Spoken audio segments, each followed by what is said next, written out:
Hello everyone, it is Sunday night and we are live here at Bat City Comic Professionals in Bradenton, Florida to talk to you about all of this week's small press and indie new releases. As always, I am your host Shannon, aka Small Press Shann, and I am, as always, very excited about this week's comics. We're going to jump into those in just a minute, but of course, if we're going to wind down your weekend, we're going to have a great new wine to try out while we do it. So today we are drinking the Black Stump, which is...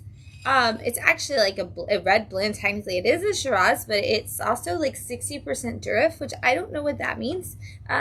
So we're going to find out as we taste it, because this is an Australian wine. It is supposed to be like grapes from the southern eastern area of Australia. They say it's got dark berry taste, or dark berry aroma, blackberry taste, licorice, and dark chocolate flavors with hints of spice and sweet oak. So there seems to be like a big full body that's going to come out of this, and I'm very excited to see. They say it tastes really good with red meats, which means it's probably going to have a really rich taste to it.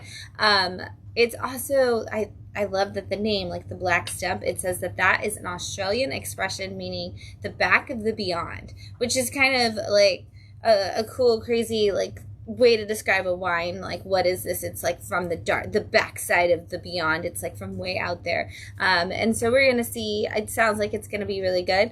It was a gift for my birthday from one of our friends and customers, and so we're going to give it a try.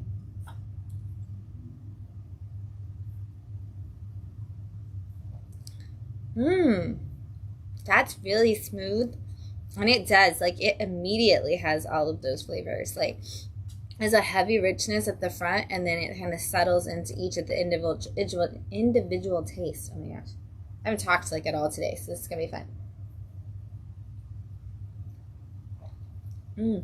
It almost has like you can almost taste like the texture in it. It's really good. Yeah, Matt, you gotta taste it and see what you think.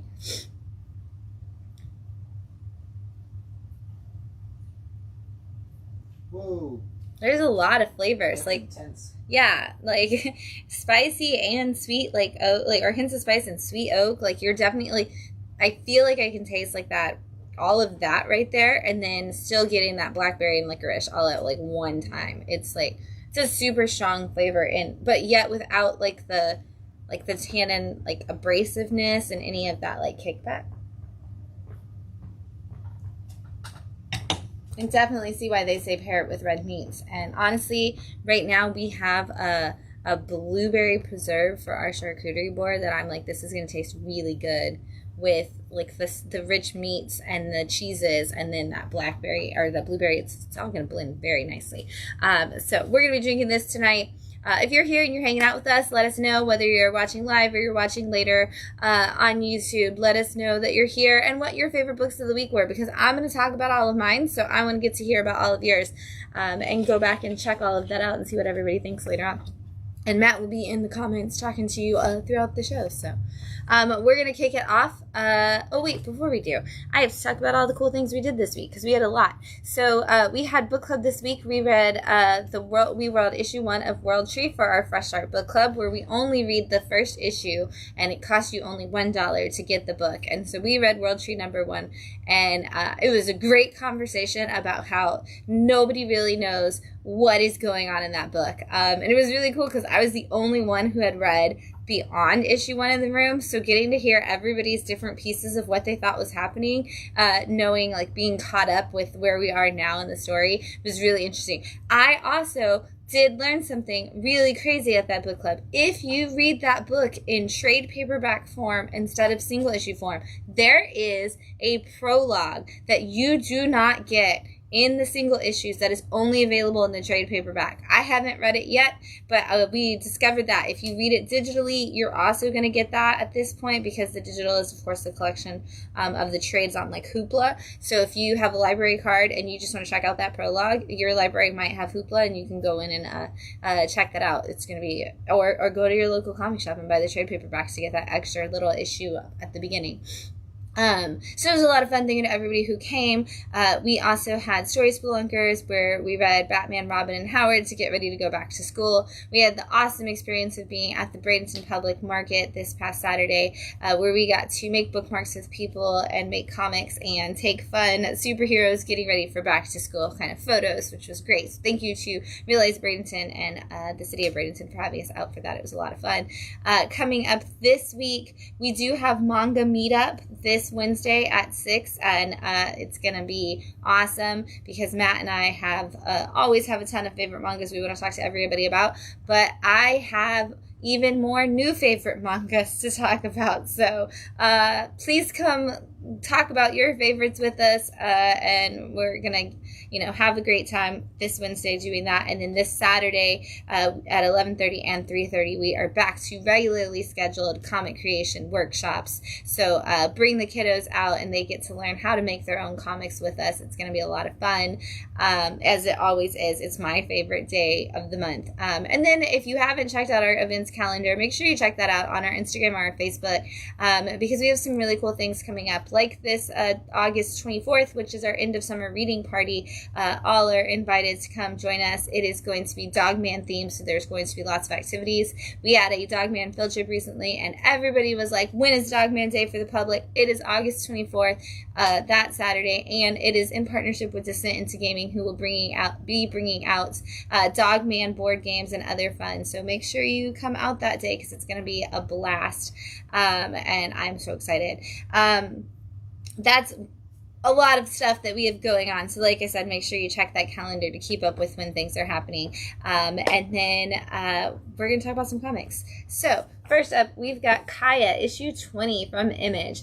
Honestly, if you would have told me when Kaya started that we were going to get like this amazing ongoing story that was going to last 20 issues and beyond, I would have never thought that. I thought it was going to be like a really short miniseries. And I'm so glad that it's not, because this series gets better with every new arc. And this one is no exception. We are kind of kicking off a new part of the story right now. If you haven't ever read it before, Kaya is the story of a young girl who was believed to be the chosen one, only to find out that the chosen one is actually her little brother. And when her village is destroyed, she must take her little brother across the world to where the gods who can teach him how to use his magic that will save humanity and hopefully, bring some rightness back to the world are at. And so they have been on this journey for the last 20 issues to figure out how to get to these gods. And everywhere they go, her brother being the chosen one kind of attracts either a lot of dangerous people or a lot of people in need of help. And in the last issue, Kaya made the choice to kind of leave behind the people that they were helping without finishing the mission. And that's really kind of cost her brother some of his belief in his power and his strength. And so now they are on the Dragon Road, and they have been met with a demigod who is going to hopefully help them along the way, but is probably going to cause more problems than good, as he is the trickster demigod. This is such a good story. It's fun. It's fantastic art. It's such a great heartfelt adventure. If you haven't tried it, it is perfect for all ages. We've actually used this in Story Spelunkers, and a lot of our adult subscribers were kind of jealous that the Story Spelunkers got to have a really cool Kaya adventure. So check it out if you haven't yet. It's really, you're going to enjoy it. We've got Ranger Academy, issue 9 from Boom Studios. If you are a Power Rangers fan and you're not reading this, you're missing out on a whole world-building experience for the Power Rangers universe. And if you are not a Power Rangers fan and you're not reading it, you're missing out on one of the best young adult comic books on the shelf right now. I am not a huge Power Rangers fan, and yet I love this book more and more every single issue with all of my heart. This is about a girl who has been raised on a planet, a moon of a planet, really, with just her and her dad. No other humans live there. And one day she helps some people who crash land on there, only to find out that they are Rangers from Ranger Academy, a place she's never heard of, and now she really wants to go. And so she stows away in their ship, goes back to Ranger Academy, where she finds out that she actually has a very strong connection to the Power Rangers and the experience. And so she has been in training and trying to learn how to become a Power Ranger, and yet she has found out that there is a lot of darkness that goes into that, and there is a great darkness that is coming after all of these kids, and she may be either the only one who can save us from it or the one who is going to usher in this new period of darkness. We're not sure yet, neither is she, and this group of friends, as they build each other up and watch these bad things happen all around them, just really are having great adventures. Seriously, if you're a fan of young adult novels, this reads exactly like any of those classic adventures in most of those stories, but you are going to love how they take the tropes of that and use it into just a new, beautiful adventure for a group of friends. Public Domain issue 7 from Image Comics. I am so happy this book is back because Chip Zdarsky is just firing on all cylinders with this new arc. In Public Domain, we basically see the story of essentially like a Stan Lee and Jack Kirby situation, where a team of people created a group of superheroes in the past, and one guy took all of the credit and wrote the other guy out, and it became a massive franchise with movies and things like that. Well, come to find out, the guy who was written out and never got his just rewards, actually owns all of the rights to the character. And so he has taken his character back, and him and his sons have now opened up a comic studio where they are going to make a comic of the character and bring it back. The only thing is that this is not the way that the man wants to. He wants to bring it back exactly the way it was when he created it, while the sons are working to build a new world and a new way to see the character, because the things that we did in the past don't necessarily hold up the way they do in the future. And so we're seeing these characters just find that maybe they don't have the spot in the industry that they thought they would anymore, and they feel like they're losing that grip on it, and they don't want to do that. And these new characters are trying to figure out how to learn the ropes, and they need the advice of the people from the past, but they also, the people from the past kind of need the advice of the new people. To make comics great, we all have to kind of like understand each other's side and work together and build comics in this amazing way. It's really great to see Chip Zdarsky and kind of get to see some of like what he's experienced in the industry come into light in these characters, and kind of just give us an insight of what comic industry looks like. We've got The Deviant issue 7 from Image Comics. This is one of James Tynion's newest horror mysteries, and this one is more of a slasher murder mystery. But of course it's James Tynion, so it's told in a different way than what we usually would suspect. And so we have been following along as a man is investigating a murder that happened in the 1970s. Meanwhile, that murder seems to be happening all over again.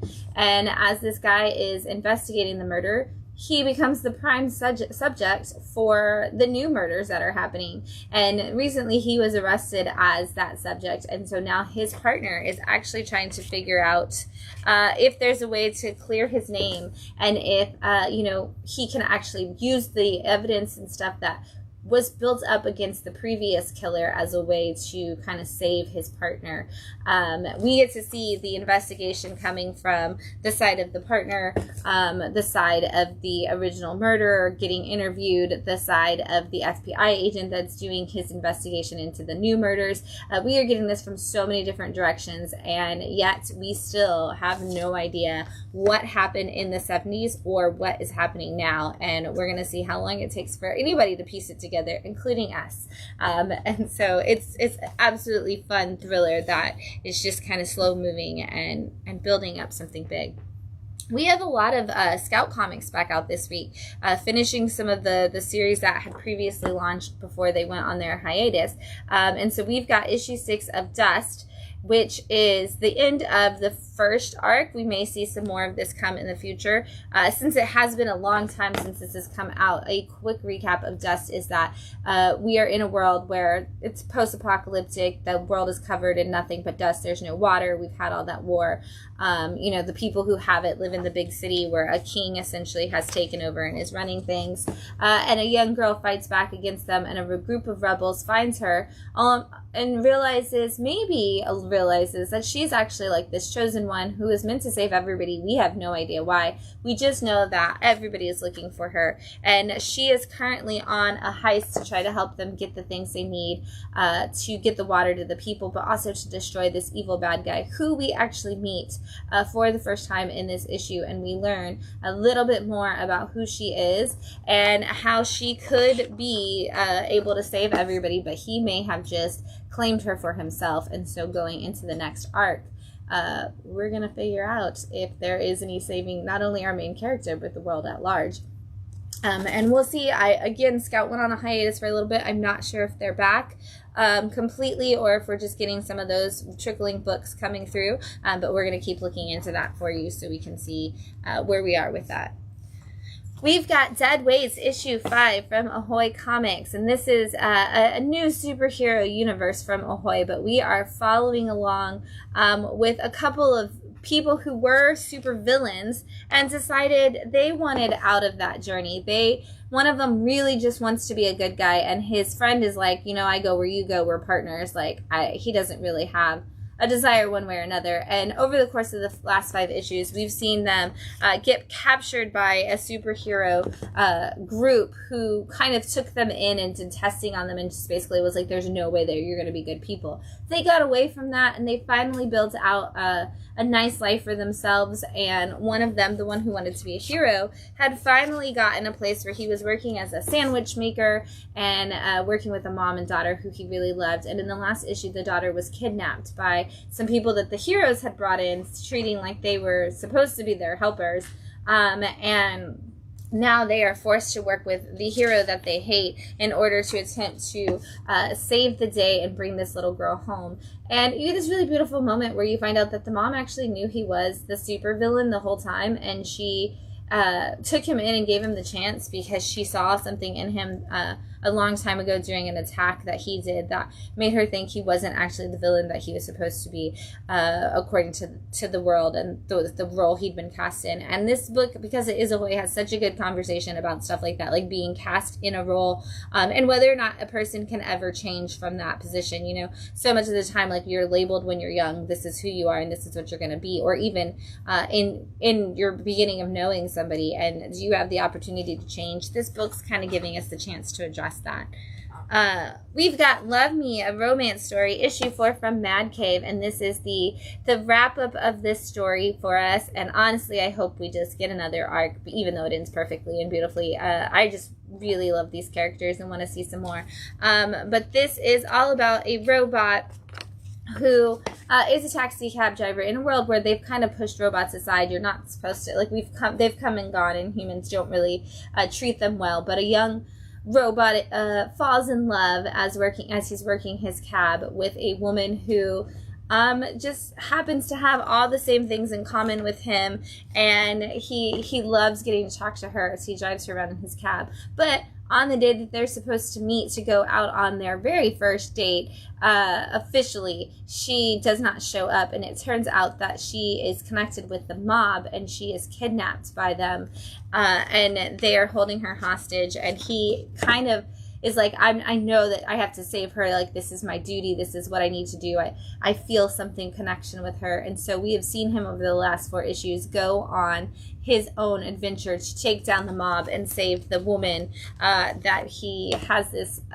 affinity for. And we get to see how that resolves for them in this issue, and how they handle the situation with the mob and the police, and most importantly, his cat, to find a beautiful, happy love story coming their way. If you haven't checked it out yet, it's got great Stefano Cardicelli art and a beautiful little love story.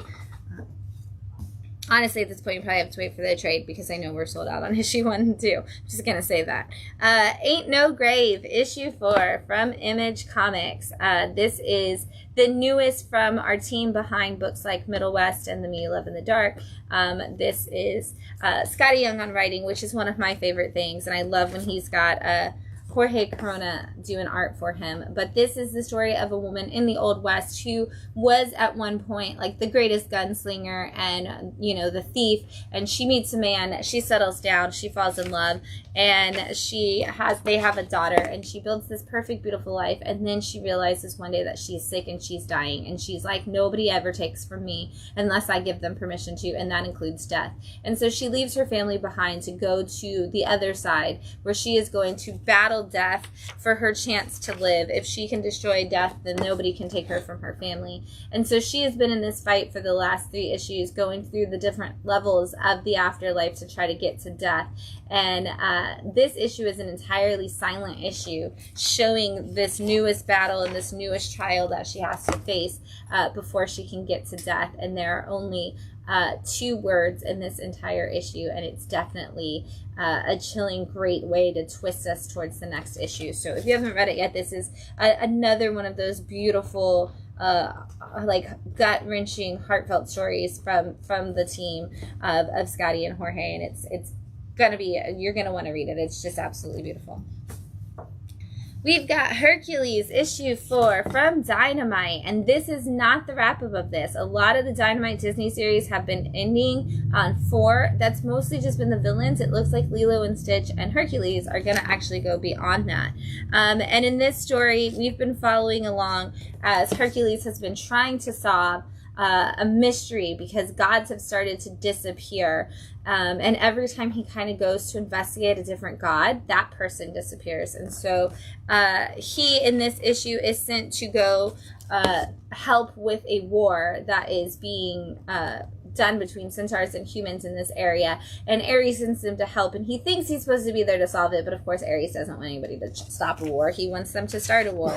And he finds out that this war is actually over people not being able to solve a riddle, and how this riddle is just kind of controlling people's minds. And so he ends up having to kind of figure out the riddle, can't necessarily get it himself, and so they are kind of reliant on Phil, his satyr friend, who you may know from the movies being played by Danny DeVito.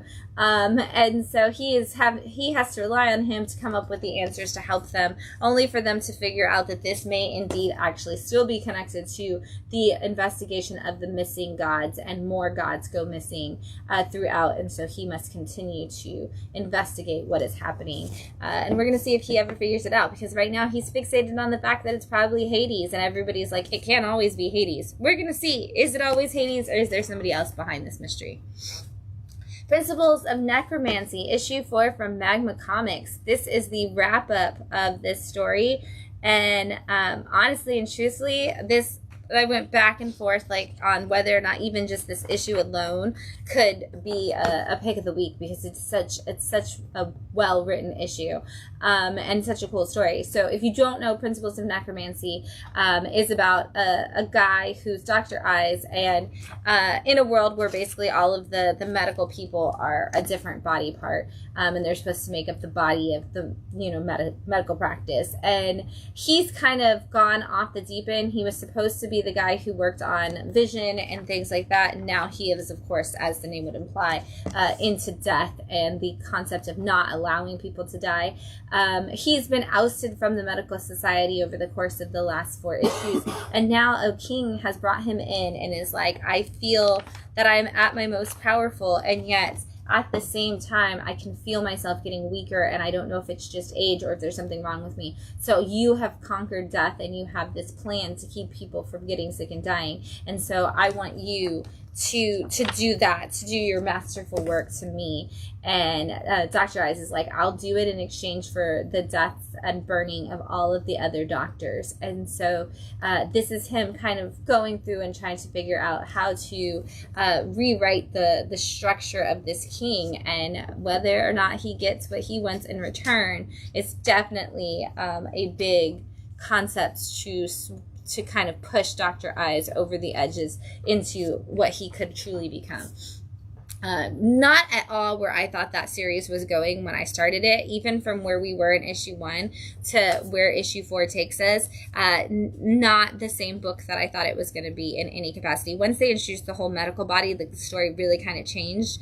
And yet this issue circled back and brought it all together so perfectly that I was like, wow, you went from one story in issue 1 to something else that you then brought all back together in issue 4. It's really actually masterfully done. So if you haven't checked it out, definitely do. Space Ghost issue 4 from Dynamite.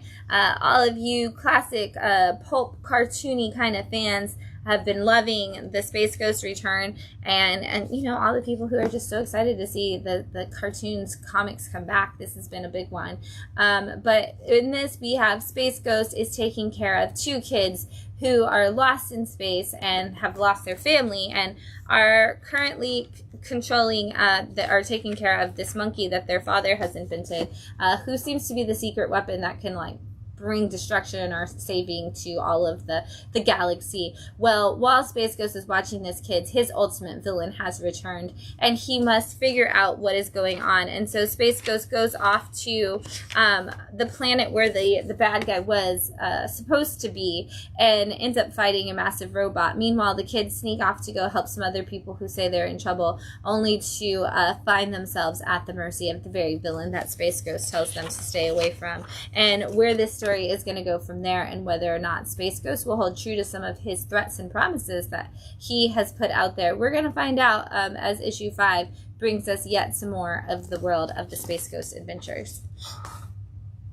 The Trident of Aurelia, The Storm, issue 4 from Battle Quest. This is arc 3, volume 3 of the Trident of Aurelia, and we are going to get a 4th one after this, which I'm really excited to see. But this is about a young girl who was raised in a place that's completely cut off from everywhere else.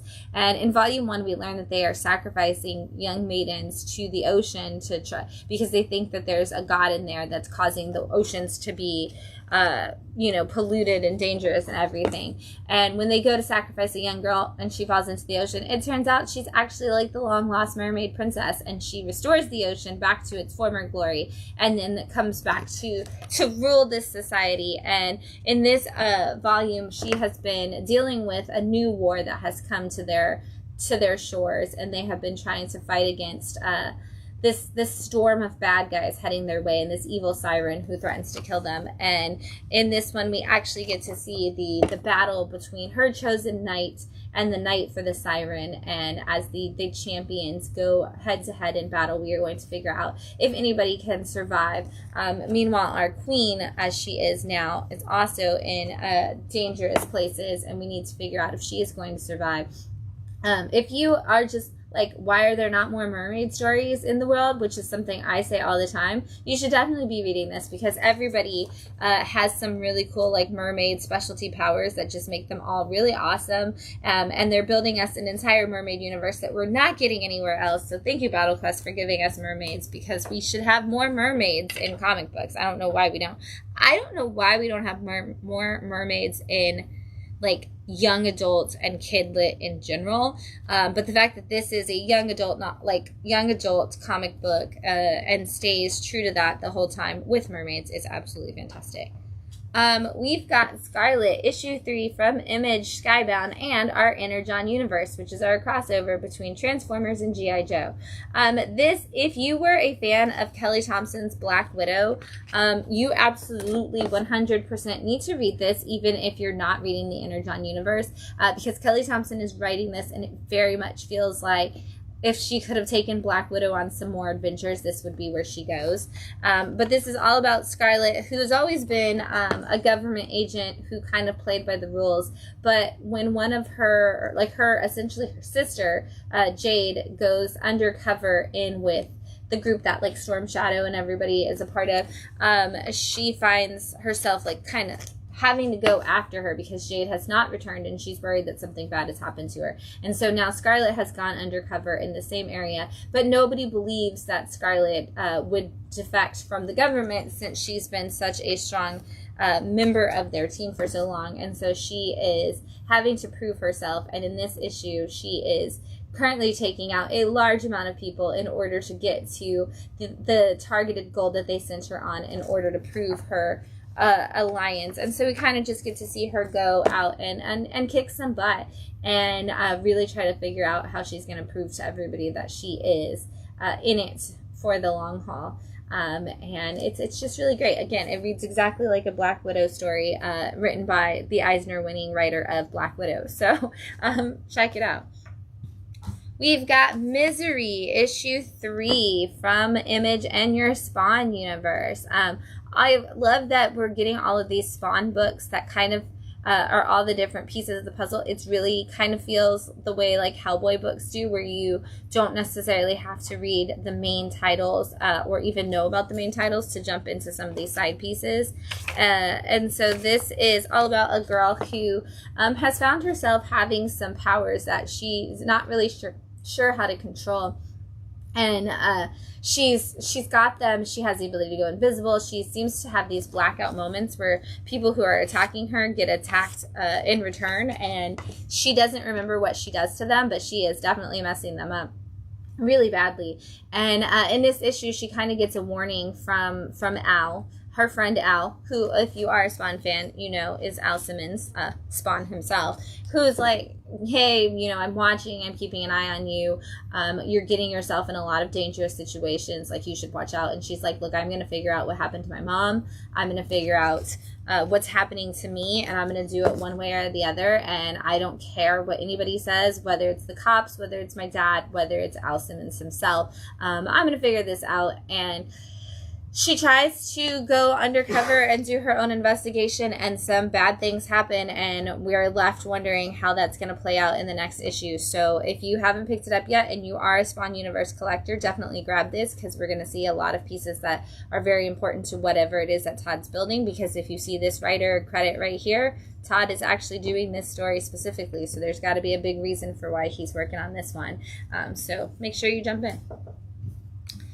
Lester of the Lesser Gods, issue 3 from Dark Horse. If you've never read Lester, this is essentially like, what if Jack Black was the son of Odin and he was having to go on ridiculous adventures that he is bad at. And so in that is exactly what is happening in this one.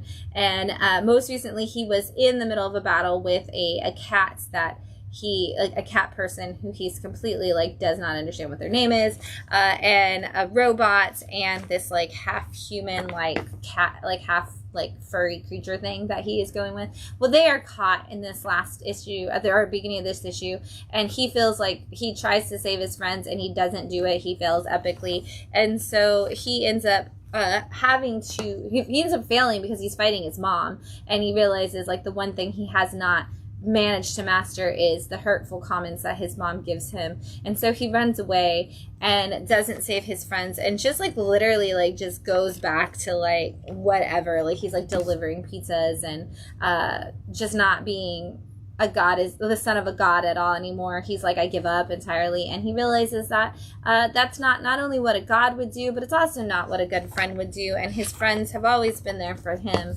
throughout this adventure. And so he realizes he has to go back and fight harder if he's going to not only prove himself, but save his friends. And this is 3 of 3. So this is the end of this arc for Lester. But if you're fans of Eric Powell, who does the Goon, this is also him. So, you know, it's just another fun, crazy, off-the-wall adventure that you've got to check out. We've got my best friend Kanto. We've got Kanto issue 3 of A Place Like Home, also from Dark Horse. And this is our last arc of Kanto, and I know that I'm gonna cry extremely when it ends. But if you haven't read Kanto before, they have been re-releasing the first 3 volumes in hardcover, so you can grab those to catch up for where we are right now. But Kanto is the story of a little knight guy who his heart and all of the hearts of his friends were stolen by an evil sorcerer and replaced with clocks so that they would have to work as his slaves until their time ran out. And Kanto in the first volume is obsessed with storytelling, and he learns the story of a great and epic knight who saved a princess and went on this magic adventure. And so he decided he was going to do that, and he was going to save the hearts of his friends. And so Kanto has challenged this evil wizard and has been trying to stop him and get his friends' hearts back for the last 3 volumes. And now we're at the point where we are epically adventuring to fight against this evil sorcerer. And Cantor's learning that there is some things that he thought were true to the stories of the Great Knight and the Great Adventure that aren't actually true. And there's more to this evil sorcerer than he was prepared for. And this battle is going to have to get very personal before it can end. And so we are taking it to our home turf, and we are starting to see all of our friends come back from throughout the story so that we can stand our ground against the evil sorcerer and give him his own heart, maybe. It's going to be beautiful. It's going to be sad. I'm going to cry. Thank you, David Boer, for writing such an incredible story. And Drew Zucker's art just blows my mind. All right, we've got Beyond the Pale, issue 3 from Dark Horse. That was a big Dark Horse run. If you have not started this book just got to, like, hey, this is why this book is insane, and we're starting to figure, like, more and more of it out. But this is about a journalist during the Vietnam War who realizes a bunch of people have started going missing. Like, they're starting to see a lot of, MIA, like, soldier reports coming back, and for specifically of certain kinds of people. So she's like, I'm going to go investigate it. And she gets there and she finds out that there is more to the war area than they've been told. There's these monsters, creatures. The battles are almost sometimes more internal than they are external. And in this issue, or at the end of the last issue, she kind of stumbled upon a place where she learned that there was a lot happening that our own soldiers might be involved in against themselves. And so she starts to piece that together. And in this one, her investigation leads her down some really, really dark spaces and puts her in some very dangerous places as well. I don't want to tell you any of the stuff that happens because this issue has all of the twists and stuff in it. But if you're looking for like a supernatural book inside of like a supernatural horror inside of a war zone kind of story, this is definitely a good one to pick up, and it just gets better every issue. All right, this is like the longest time coming of a story, but we have a Vicious Circle issue 3 from Boom Studios finally here for you. It's been like a year since issue 2 came out, so you definitely probably need a recap if you haven't read it yet. But this is the story of these two men who have essentially been in a never-ending battle between the two of them. And essentially, like, if one of them kills the other, they wake up in a different time period. And at one point in issue 1, where we first start our story, we find out that one of the men lands in a time, and before their paths cross, he falls in love and he starts a family and he's so happy. So when their paths do cross, he chains up the other guy in his basement so that neither one of them can ever kill the other. But that eventually, comes to a part where we can no longer go with that anymore. And we find out in this issue, essentially, that they have been on this mission. He's been on this mission to kill the one guy, but the other guy is on a mission to try to actually save the world. That, like, in the future, we just continuously destroy the world over and over again until there's war after war after war, and there's not anything left of humanity. And so he's like, look, we've got to work together to figure out how we can stop all of the things that happen. And so he's like, let's go back to if we think of the same time at the same time, like, when we will find ourselves in there. And so they basically start a cycle of killing themselves and like killing each other in these war zone places, but also like going after famous people who caused big wars or terrible things to happen. And they end up clearing the world of all of these different situations that we know of in our past, but it doesn't stop humanity from actually just doing the wrong thing every time. And so they can't seem to figure out how to end the circle. And so he's like, if we can never end it, then why can't we just go back and enjoy the lives that we had while we had the chance to do it? And you find out that, love breeds hate and hate breeds love, and none of it never ends because a circle always starts over again. Really cool book. Really crazy, hyper detailed art from Lee Bermejo. You'll have to check it out. I'm going to take another drink of this wine before I get to the issue 2s. And again, drinking Black Stump. It's just an East Australian shiraz.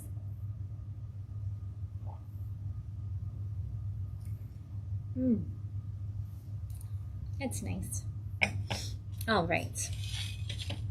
We are going to jump into issue 2s with the book that I can't show you pretty much any of, but could still possibly be a pick of the week, because if I could show you more, it probably would have, because I absolutely adore Paprika. And we are back with some more Sweet Paprika in our little black, white, and pink. This is issue 2 of that, and it's kind of, it's an anthology, as all the black, white, and whatever colors are. And if you haven't read Paprika, it is 100% only for adults. I'm going to see if I can show you anything. Ooh, I think this is okay. Maybe, yes, okay. And so this is an anthology starring Mirka and Dolpha's characters, Paprika and Dill, who fell in love with each other while working at a book. Paprika is the CCO of a book company, a publisher, and Dill was the delivery driver to her, and they fall in love after having one of those, like, we're actually faking it, we're not, like fake it, and because we need people to believe that we're in this cute relationship, and then they actually do fall in love with each other. Now we're just getting some fun stories of them out in adventures. The first one is them where they decide to get together on the beach in the middle of the night, and some kids steal their clothes when they wake up in the morning, and it's just hijinks ensue. The second story is Dill hires one of the world's most renowned chefs to make a special meal for Paprika, and then it's supposed to take you on this dramatic adventure, and it actually literally, like, makes Paprika start thinking of, like, a whole story. Like, she sees a whole soap opera essentially play out in her head, and she, like, doesn't ever want to share the food or stop eating. The third story is they are throwing a party for the publishing company, and we see the story of a new talent who wants to come work there, as well as the bartender for the night, kind of meeting each other and realizing that, like, maybe she's in a toxic relationship, and maybe this meeting wasn't just by chance, and that they needed to be together. And we get to see how that story plays out in some spicy ways. And then the last story is, I think it's the last story. Is there another one after that? Oh, there's 2 more stories. Okay. The next story I can't show you, but it's Anisette, who's from the first book, or from the actual Sweet Paprika story, who was her ally, goes to, like, a spicy convention, and she's so upset that she never gets to participate in it.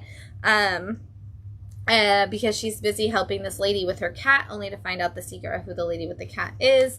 And then the last story is the assistant from the story going on a date with her new girlfriend. They go camping, and they neither one of them really like camping, but one of them wins a tent, so they're like, we have to go and experience this fun time. And then they tell stories of, like, when they were kids and they were in the woods and they got scared, and they get scared all over again, and they decide maybe camping isn't for them. Lots of cute stories, always spicy, great Mirka characters, just having some fun. We've got Gotcha Man, issue 2 from Mad Cave. If you are a fan of the Gotcha Man anime, this is your moment. It is back. You are going to get all kinds of Gotcha Man adventures, and everything is there, including their cool ship that has all kinds of powers of its own. Like, they're in this issue, they've been battling against Galactar, like some of his people, and their ship is getting crushed by this giant, like, mech monster or kaiju monster or something, and they go fire phoenix, like, with their ship, and, like, the ship just, like, completely burns up into this, like, new thing and does awesome stuff. I'm sure it's from the cartoon, but it was wicked awesome to see in the comics. But what we do learn is that there is a secret plan, that this was all a distraction, and there's actually a plan to steal all of, like, the world's most renowned scientists, kidnap them, and make them come back to work for Galactor and his evil empire, and put them to work on something. We don't know what yet. We actually get to see one of the girls who's responsible for doing just that, and she tells us some more of the information, but we still don't know the whole truth, and whether or not we're going to figure that out is going to happen in issue 3 when we see some undercover adventures happening. So if you're a fan, like I said, you got to check it out, and if you're not, it's a great way to learn about Gotcha Man, because it does kind of give you all of the background and, yeah, a big adventure all at the same time. We have Free Agents, issue 2, and this is Kurt Busiek's newest book. And this is all about a team that was a team of superheroes in like a different dimension that worked to battle in a giant war. And at the end, they ended up on Earth. And now they've been living on Earth, and they've been undercover trying to, you know, just lead normal lives and kind of find their place, like, as people who aren't in a war zone anymore. And in the first issue, we find out that the leader of them, who always kind of sent them on their missions and controlled what they did, has somehow returned, and so have the bad guys. And so now they're being asked to go on a mission again, and not all of them are okay with giving up the lives that they built to go back to being agents in this battle. And so in this issue, we see some of them kind of step aside, maybe to the detriment of the entire team once they actually go on this mission. There is a gigantic twist at the end of this story that I don't want to tell you about yet, but I'm going to tease it in the best way possible. If you are a fan of certain other Image super properties of the moment, you should grab this book. I'm not going to tell you what. When it comes to issue 3, I will tell you more of what that means, but that is your only hint. There is nothing on the outside of this book, or really in the first 2 issues of the story, that is going to lead you to what I have to say until you get to the last couple of pages of this issue. But I'm not going to tell you what that actually means. So pick it up. It's going to be a cool Kurt Busiek telling a story. You know, if you were a fan of things like Astro City, you're kind of getting something that feels very much in the world of that. And yet it's going to connect to the modern Image world that we have. We've got Thundercats Chitara issue 2 from Dynamite. If you were reading the current Thundercats comic, you know that we are already past like the Thundarian Wars, and we're on to them living on like a random planet where Lion-O has been like aged up. But we know that from that story that Chitara was already older than him, and that she had been studying to be essentially his protector, but also like kind of a priestess on Thundara before everything went down. And so it's really cool that we are actually getting to go back and see the story of what happened on Thundara through her eyes. And she's kind of, in this issue, she's telling us that she feels like something bad is coming, and she's having these nightmares of something horrible that's going to happen to the Thundercats and to Lion-O. And of course, we kind of have an idea of what that looks like because we've seen the world post all of that happening. And so nobody is listening to her, or so it seems. And so she's getting to the point where she's like, I don't know if maybe it's just me or I'm going crazy, but I feel like something needs to be done. And we're getting an introduction to some of the Thundercats that we didn't really get in the Thundercats proper title because we started in the middle of the action. So it's kind of nice to see where their roles are and how they flesh out as you read this story. We've got Grendel issue 2 from Dark Horse, and this is the return of your Grendel universe, picking up where it left off in the past from that most recent arc that was a few years back of this. This is also a really good job of explaining what Grendel is and what the universe is to people who maybe haven't read it before. So if you haven't read Matt Wagner's Grendel, that's been going on for a really long time, it would seem kind of hard to jump in, but you can actually jump in here and learn a lot about this universe, because we're at a point where the Grendel Society and these rogue members of it that remain are actually ousted from the society, and like there's an anti-Grendel squad who's coming through and kind of taking people out. And hang on, sorry. There's a page that I can't show, and I just wanted to make sure I didn't put it on that one before I did. He's come out to this village, and he's found out that he's not supposed to be there. And he ends up meeting a group of people who are trying to do the right thing and to get this like solar power and to help the people, and they end up saving him. And so they are taking him to their village, and they're like, you should probably be in hiding. You probably shouldn't be out. Like, you know, whatever it is that you think you are, like, you're not going to last long in this society. And he's like, well, it doesn't really matter because I'm going to fight I'm going to protect people, I'm going to do whatever. And they realize he may be like the actual like famed Grendel that started it all. And we're going to see this big adventure. We're starting to see like what a little bit of the society problems are. Like I said, they're giving you this backstory of Grendel at the same time as also giving you this future story that we're going to see happen and play out and building up this universe. So the exposition really plays both sides at the same time, and it's giving you a really great story building out from there. But if you want to read some Grendel of the past, you can always buy some of the previous volumes at your local comic shop. Godzilla, Here There Be Dragons 2, Sons of Giants, Issue 2, from IDW. This is the first volume of this was all about a man who was a pirate who managed to go out on a boat that ended up on Monster Island and learned about Godzilla and treasure and things that existed there. In this volume, we are actually later in time, and now we are talking about Vikings, and we are specifically, ironically, after that comic called Grendel, learning about the story of Beowulf and what the true story is, and that the monster that everybody called Grendel was actually Hedorah. And we see the battle that actually happened between the Vikings and Hedorah and the experience that came from that classic mythological story being built.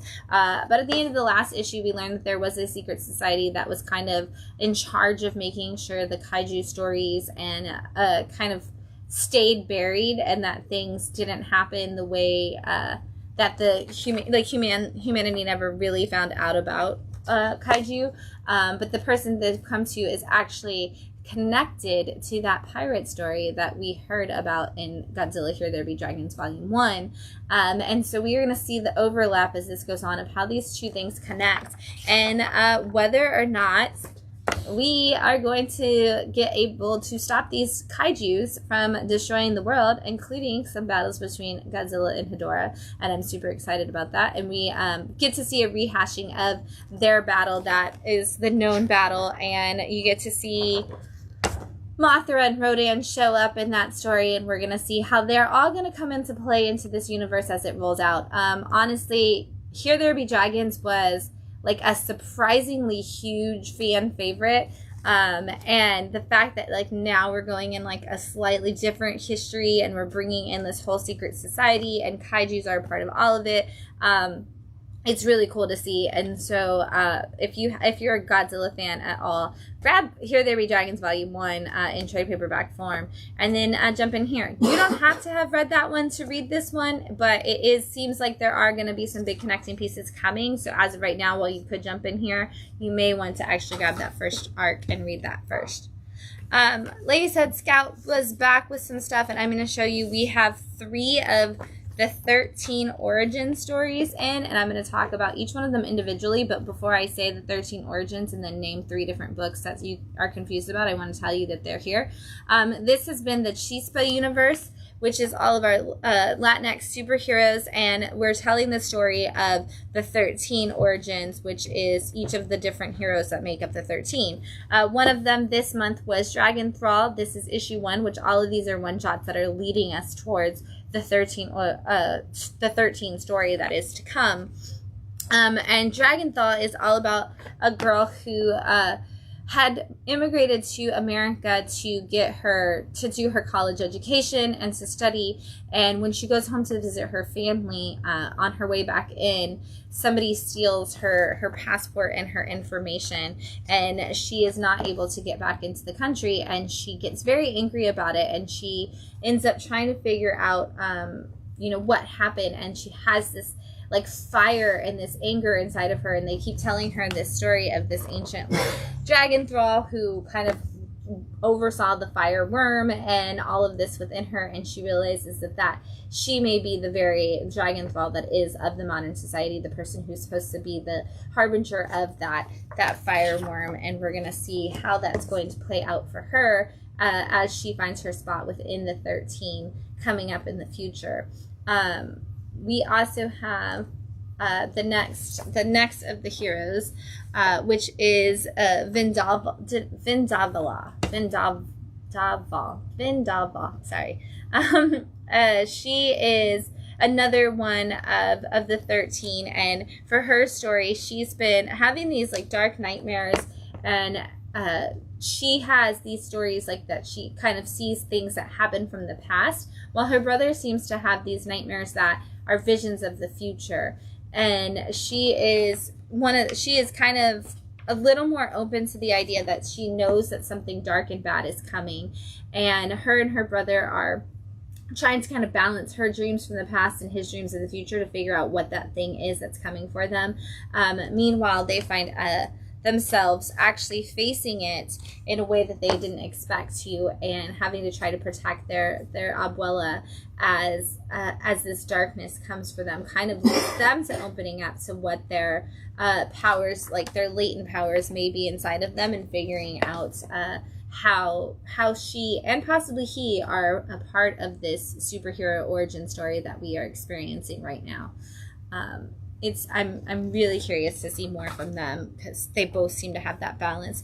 And then lastly, we have the Gilla Girl, and this is yet another one of our heroes who is trying to figure out just her normal life.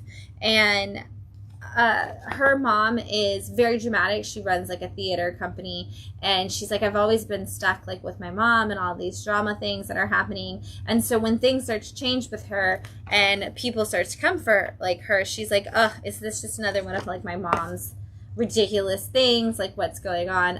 What I do love about it is everybody else has been like, their family kind of doesn't know about it, and if they do know about it, they kind of just give them like, oh yeah, well, we knew this was going to happen to you eventually, but it's not something that you can deal with. But this one actually has a mother who is like, oh, I knew this was coming, and I've been prepping for it your whole life. Like, get ready. I'm a costume designer for theatrical stuff, so I've been working on your costume. I've got your plans ready to go. Like, let's get on this. Let's do this. And so these two kind of start to stand initially for things that just are directly affecting them, and then learn that there is going to be, as we learn at the end of all of these books, a certain school that all of them are going to have to go to kind of figure out how to use those superpowers as a part of the 13. So we're going to see that hopefully return. Like I said, this is the first wave of Scout books that have actually come out since they took their hiatus, so I don't know if more are actually coming,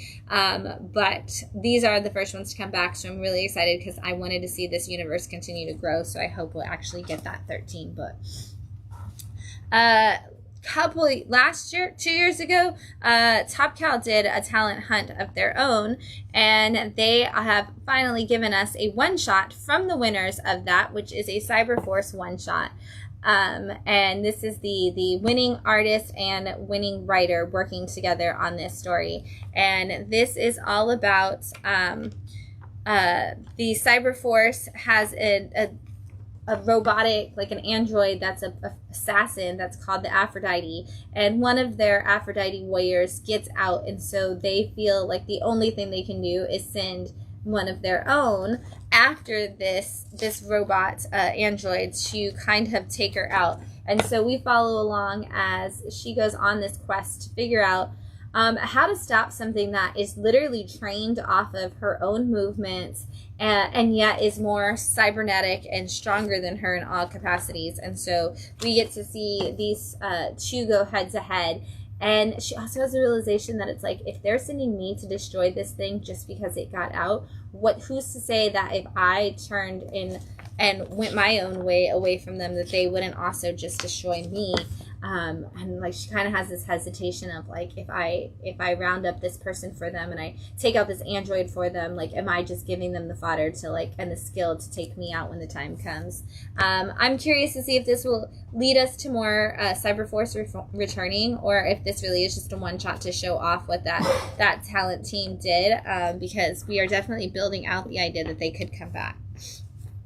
Speaking of things coming back, we have Cal, 1964. This is the return of Cal from Kyle Higgins, who recently said that this is like the original Cal story does exist in the same universe as the Radiant Black world, and so bringing it back kind of helps me, or kind of makes it wonder how much we're going to see that connection. If you don't know CAL, it stands for Chicago Organized Workers League, and it is a league of superheroes based in Chicago in the 1960s. Originally, the story takes place in, I believe it's like 1962 or even before that, and it ends, I think it ended in 1962 with the organization kind of getting disbanded, and now we see, or at least everybody leaving it, and now we see that the guy who was in charge has not only kept it alive, but is actually trying to take CAL across the nation. And so he's going to put a CAL headquarters for superhero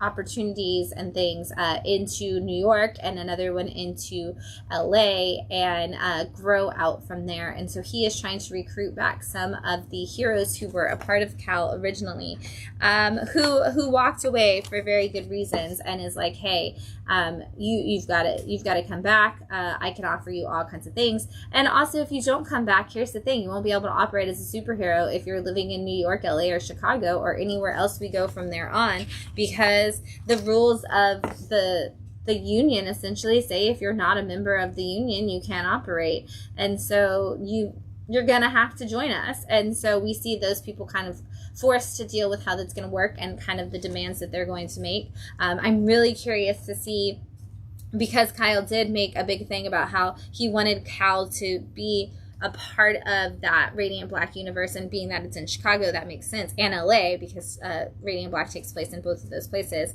I'm really curious to see now how he's going to build this groundwork for something that didn't necessarily exist at the beginning of Radiant Black, but he's now building this into the universe, and so it's going to be really good. But honestly, this is already just such a strong, incredible story. CAL was good to begin with, but this is, even if you didn't read the original CAL, you can jump in right here, and you're getting just like a great story of the dynamics of what if somebody did actually create a actual like federal government work like union for superheroes, and how that would play into how that would work with the heroing. We've got Kosher Mafia #1 from Mad Cave. This was on my my live 5. This is one of the 5 books I think you definitely should pick up this week, and I still stand by that statement. It's such a cool mafia kind of story. This is following a man who, the story is actually told from essentially the point of view of the guy who is the hitman for the mafia, who is sent to take out the accountant who, the accountant's always the guy that knows a little too much and yet doesn't know anything at all kind of situation. And so he goes to take him out, but when he gets there, he's like, hey, I know that the reason that they've sent me to take you out is because you've got this whole idea that we should be doing something more, and that we need to stand against these people, and the mafia doesn't really agree with you, but I do. What if we figured out a way where we could team up together and we could actually handle the situation that they're not handling, and we could do it in our way? And the guy's like, how does that work? How would that protect me? Who's to keep my family safe at that point? Like, they're going to come for me either way. And he's like, I mean, if they're going to come for you either way, why not try to do something good before it's too late? And so we're going to see essentially this rise of this underground mafia. This book is so good already. I can't wait. We always say it, Mad Cave's crushing it. And this is definitely another great addition to the 10-year anniversary of Mad Cave titles. I think that by the end of the year, they're going to have like 10 all-star new books to go with their 10-year anniversary, and definitely check that one out, especially if you like those organized crime stories. We've got Cruel Universe, which is the return of EC Sci-Fi. Oni Press is bringing back EC Comics this year, which feels like saying DC Comics because the C already stands for comics, but they're bringing them back this year. We saw the return of EC Horror with Epitaphs of the Abyss. Now we are getting the return of EC Sci-Fi with another anthology of great sci-fi stories, which we don't have. We don't have a sci-fi anthology on the shelf, so it's cool to get to see that. And in the first story in here, we see the story of a man who is forced to be a gladiator on a space planet and fight against dinosaurs and aliens and different things like that. And we see how this story plays out for our gladiator and the missing of their family, and you know, whether or not they're ever going to get to go back home and get away from this, or if they are going to become the very monster that the gladiator world paints them out to be. I think this was actually, like, in the end, my favorite story in the anthology. But the second one kind of gives us one of those sci-fi stories. We've got a guy who is supposed to be researching a black hole, gets a message that his girlfriend dumps him, gets another message that there's like a random ship out there. He goes to investigate the ship and finds out that the only person on the ship is a woman who is dead, and now he wants to figure out the time travel to figure out how to save this woman before it is too late. And so we see him go on that adventure and where that might lead him. And then we have another story, and I'm going to flip to that one in just a sec. We've got, oh yes, the story of a man who is that rich billionaire who is determined to find a way to survive no matter what. And he's essentially already done that, but then his people find the fountain of youth, and he must go out and actually try it and see if he can actually get to live forever the way he wants to. And then we've got, this story, what's the last one? We've got a story of another rich billionaire who wants to have, he was dying and like is weak and wants to have all of the experiences he thinks he's never going to get to have. And so he is living vicariously through other people. And it's the twists and turns of all of these are what makes the stories. Like, if you go into each one and you just read them at surface level, you might miss all the little nuances that make them classically easy as you read them. So take your time, enjoy each one, and get ready for some more sci-fi adventures. We've got Arkham Horror, The Terror at the End of Time, issue 1 from Dark Horse, and man, it is a big Dark Horse week. This is the newest from Cullen Bunn, and this is all about a girl who comes to a detective and is like, hey, something's happened. My sister has gone missing, or my sister, I think it's her sister, a friend of hers that she meets, I think it's her sister though. Yeah, it's her sister. My sister's gone missing, and I think she got mixed up with a wrong group of people, and the people that she's mixed up with, like, it's this girl who has all the money in the world and seems to get away with everything, and I think that she's involved in like dark cultish behavior, and something like from the occult has gone down. And they go to try to investigate the situation, and when they do, they get to this like creepy house that the woman has, and they find that the building is like all covered in dust, and there's just these like old people in there who are just sitting on these thrones, unable to like get up and move. And as they investigate it, they figure out some stuff that is going down and the darkness that's coming for all of them in the process. A great first issue, a great start. We're gonna see this really go in some really dark spaces, but this is the team of Cullen Bunn and Andrea Moody, who just did A Legacy of Violence together, and didn't they both do Parasomnia too? Yes. Yeah. So yeah, and Andrea Moody. So this is this team is starting to work together a lot on the horror and kind of give us some new stories. This is a big pickup this week. So if you missed a copy, make sure you go back and grab it, because it's definitely going to build out a nice little horror story for you. And speaking of things that if you did not grab this week that you are going to want to, we've got the Power Fantasy issue 1 from Image Comics, and this is Kieran Gillen's new book. And the amount of people who come in who are like, I just discovered Wicked and Divine, and like, that book is crazy, like, it's so good, there's so much in it. You don't want to sleep on this, because this is going to be your newest version of that. This is, Kieran Gillen giving us another big universe with Casper Wingard art. It's going to be so good. But this is all about a world where we have superheroes, and they each kind of play their role in, like, they call it the family. And one of them is the guy who his superpower is essentially probabilities.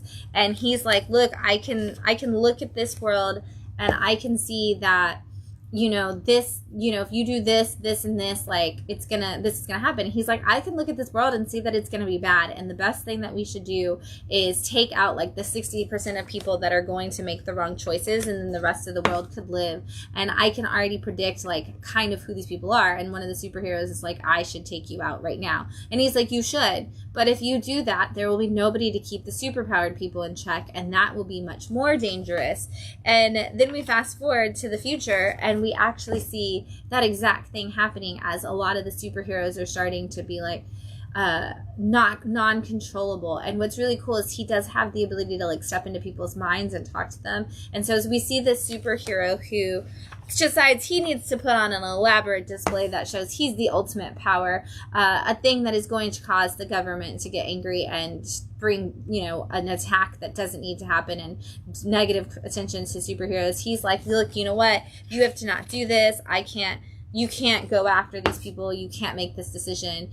And if you do this, you're going to just mess up everything for everybody. And he kind of plays everybody in. Like, he's like, hey, if you do this, this is going to have this problem. And he just walks everybody through like what could happen. But then the only way to like make the choices and make things actually work is to go into something that isn't something a superhero should do, and that's kind of why he's always the one that has to do it, because he's the only one that can really play in that dark line. I love this because it has this massive, like, this is supposed to be like the translation for, you know, the indica, like for the whole world, like printed on the back of the book.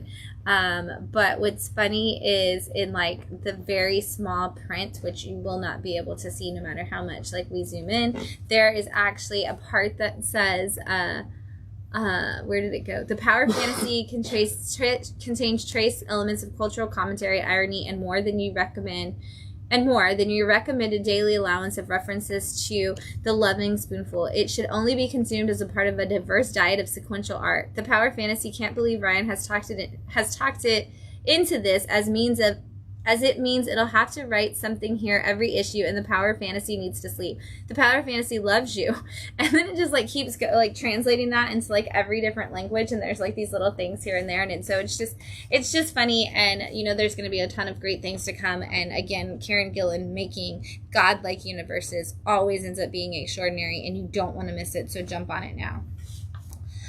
We've got Monster High, New Scaremaster, issue 1 from IDW. Guys, Monster High is in comic books. I'm so excited that they're back, that they're getting all this attention, that we're getting a comic book. It's so great. And so in this issue, we find out that the headmistress has lost her partner. Something has gone wrong, and a weird shadowy entity comes and threatens her, and she will not go against Monster High and put the kids at risk. And so something bad happens, and now they have to bring in a new headmaster who is actually going to be related to one of our awesome monsters. But we see a lot of the rules coming into play. Like, there's this whole new set of laws that's going to be enforced on all of the kids at Monster High because of things that are going on in the outside world. Meanwhile, all of our friends are at odds with each other already, and Frankie is worried that this is going to be a terrible school year if everybody is fighting against each other. So she's got her own secret plans to put everybody back together again. And honestly, I just love Monster High so much. And I love that Frankie's the main character of this series because she's one of my favorites. So if you're a fan of Monster High, or if you have kiddos in your life that are, this is definitely going to be a good one. But they are giving us some great storytelling. We've got The Pedestrian, issue 1 from Magma Comics. I called this on my live vibe. I said this was kind of like if you took Rush Hour from My Bad and gave him an actual like full story arc and a comic that was serious around him instead of satire. This is kind of giving us the same vibes. We open up with a girl who's getting robbed, and a man comes in and is trying to stop the mugger, but the mugger takes off running. And this is my favorite part, is right here when he gets stuck at the wait sign at the crosswalk because he cannot violate laws against the traffic. So he won't go after the mugger until he does the sign says it's okay to go. But our story is actually going to be following a detective who is trying to figure out who the pedestrian is. She is investigating the kind of like appearances. He just seems to keep showing up and helping with these minor crimes and maybe getting involved in some things that he doesn't necessarily have to. And so it's like, who is this guy? Where did he come from? What is his deal? Why does he follow the traffic laws as much as he does? And, you know, is he a good guy? Is he a bad guy? She wants to figure all that out. I love this. He actually is helping the pizza delivery girl parallel park her car so that she doesn't hit the other ones. It's got just enough humor to keep it ridiculous, and yet we are still getting an actual like superhero and crime detective story all at the same time. So check it out. This is the 4th title from Magma Comics to come out since they launched back in February, and all 4 have been just fantastic stories. So why not grab the newest one and see what you're gonna think. All right, I've got a couple picks of the week, starting off with my boy Garfield. From this issue 1 from Kaboom, which is the kid imprint of Boom Studios.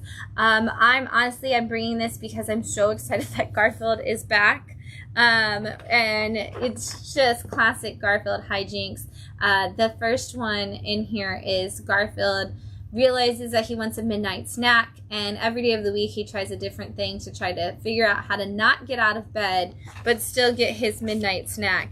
And of course, it's Garfield. Everything he does doesn't work out. And so it just gets more and more ridiculous as he tries to go on and on. Classic Garfield strip humor, and it's fantastic. And then the second story in here, and they're longer stories too. Like, I think there's only 2 in here. The second story is John minus Garfield, and John wakes up and realizes that Garfield's missing, and so is Odie, and he's like, oh no, the last time Garfield went missing, like, I lost my mind. And we get to see John like sleeping in Garfield's box and like shoveling lasagna into his own mouth. And so he starts like trying to avoid it. He's like, Garfield disappears sometimes. It'll be okay. I can do this. And everywhere he turns, like, he sees things that remind him of Garfield. So he decides to go around town and like look for Garfield, and he goes to all of Garfield's favorite restaurants, and all of the people are like, oh my god, like, your cat, that thing's a beast, it's a monster, it's eating us out of house and home. And John just keeps picking up food and like paying for tabs that Garfield has run up at different restaurants. It's amazing, it's wonderful, it's classic Garfield. You've got to check it out if you're a fan of Garfield at all. I do love that they say that it's like based on the Garfield movie to get the kids excited about it, but it's really just Garfield strips in long form. And then I've got Red Before Black issue 1 from Boom Studios. Wow, there's 2 Booms. And Stephanie Phillips. I'm so excited for this story. This, I've already had a couple conversations about this week and just how great it is. But this is about a woman who was in prison for being a part of like a crime syndicate, and when she gets out, she goes right back into it and is like, hey, I need a job, I want to help you out. And her friend that she goes back to is like, look, the only thing that you can do is prove to me that you deserve to be on my team. I need you to kill this other woman. She robbed me, she took all of my stuff. I can't have that, I can't look weak, you're gonna have to take her out. And so our girl goes to hunt down this other girl, and things don't go the way she intends for them to, and we actually see maybe some different alliances forming, but we learn all about what she's actually out for and what she needs to be doing. And this is going to have a lot of layers and a lot of backstabbing and a lot of really good storytelling coming our way from Stephanie Phillips. So if you like crime stories at all, you definitely need to get a grab on this one. This is also, it takes place in Florida. We've got, this great like analogy for the coral snake and just how you can't really trust anybody, and how the people you think you can trust oftentimes look exactly like the people who are going to come after you. So lots of, like I said, double crossing to come in a great story. And then lastly, my last pick of the week I usually don't bring manga, I know, because that's what Manga Monday is for. But this is the end of one of my favorite manga series, so I had to bring it. This is volume 4, the last volume of The Knight Captain is the New Princess to Be. And I laughed, I cried, I cheered, I threw the book down when I was mad that it was over, you know, all the things. But if you haven't read Knight Captain yet, this is about a girl named Chris, who is the Knight Captain. She's in charge of the Royal Guard, and she is best friends with the prince, whose name is Leo. And in volume 1, Leo is told that if he wants to become prince, he has to pick a princess, and he can pick from any family of noble blood. And so he chooses Chris. And she's like, I don't want to get married. I'm the Knight Captain. I worked really hard to become a part of the guard. I'm the only woman ever to be a soldier. And he's like, just play along with me. Like, it doesn't have to be a real thing. Well, guess what? It has to be a real thing, because he is actually in love with her, and he's trying to convince her, like, to go through with it. Meanwhile, the queen is doing all kinds of dastardly things to keep him from actually ascending the throne and taking over. And we are going to figure out what all of those things are finally in this volume, and we are going to see how this all plays out, and we are going to get a great story. If you didn't read it, I don't know why not. You need to go out and get it. This is a teen level manga, so I mean, most any manga readers can grab it and enjoy it. I'm obsessed with it. Everybody should read it. Do it. All right, we've got a bunch of other books in stock this week. First of all, we've got from Image Comics. This is Liam Sharp, and this takes place in the Starhinge universe, and this is actually prose. It's actually called a graphic novella because it is single panel issue, like images with, for the most part, some of them will have a couple others, but it is actually written prose style on top of those graphic images. If you didn't read the Starhinge story, it was massive like space opera, and this is just going to kind of continue that. But no, you're getting prose, and so you're going to have to like take your time with it. We have Shazam issue 14. We've got Jim Henson's The Dark Crystal Archive Edition issue 2. More X-Men launches this week with Uncanny X-Men from the great Gail Simone. We've got Venom War issue 1. Dylan versus Eddie. Father versus son. What's going to happen? I don't know. You got to read it. You're supposed to pick your team. I was like, ooh, I feel like I'm Team Dylan, and I'm not even caught up, but I feel like that's what I would pick if I had to pick. Star Wars The High Republic, issue 10 of Phase 3. We've got Spider-Man Black Suit and Blood. This is your Spider-Man Red, White, and Blood, or Black, White, and Blood story, but because it is the anniversary of the Black Suit, we are doing Black Suit and Blood. This is an anthology filled with tons of great stories where Spider-Man is always going to be in his black suit, and it will be a 4-part series to give you another anthology. Spider-Man Reigns issue 2, coming back for that Spider-Man Reigns story with a volume 2, issue 2. Spectacular Spider-Man issue 6. Star Wars High Republic Adventures issue 8, sorry. We've got Gunslinger Spawn issue 34, and The Scorched issue 32 is a big week for Spawn fans. We've got the Incredible Hulk issue 15, Daredevil hit issue 12, Blue Beetle hit issue 11, and for those of you looking for Spanish comics, every issue of Blue Beetle does come in Spanish as well, and we always have those on the shelf. The trade paperbacks are also in Spanish, and we do carry the trade paperbacks of Blue Beetle in Spanish as well. We are going to see more Spanish comics coming our way soon in the future for superhero comics, and I'm really excited about that. We've got Birds of Prey issue 12. We've got Absolute Power issue 2, and this is like some strong, like, Nathan Zerdy cover right here with a bunch of the women looking just absolutely strong. And honestly, like, this is a great team up. Like, I'm like, if we could just get a book where these girls had their own team, like, this would be an all-star lineup of a team for a full book. Like, give us a series. Give us a mini-series. We've got Batman 151. We've got Detective, there's a number on there, 1087. I was like, that is the same color as the font of the art, so that was hard to see. And then we've got a ton of trades and graphic novels come out this week. We've got Surviving the City, We Are the Medicine, which is a book about an indigenous philosophy and people, teenagers trying to like understand their culture and kind of deal with high school and what's going on with them and their feelings of injustice. We've got Loving Ohio, which is about a bunch of kids who really just feel like they need to get out of Ohio after losing their friend, and a big cult drama story that is just probably going to be winning awards at some point. A Phone Call Away from Mad Cave. There is a family's tragic loss leads to some financial gain in some really weird like reality show kind of situations, and some bad things, crazy things happen, tragedy ensues, darkness, you know. We've got Nightwing Year 1. This is the 20th anniversary edition. This is a hardcover for all of you Nightwing fans. This is just a great one to add to your collection. Deluxe edition, so all kinds of new stuff. We've got Giant. This is a teenage boy that wakes up to find out that he has grown to the size of a giant.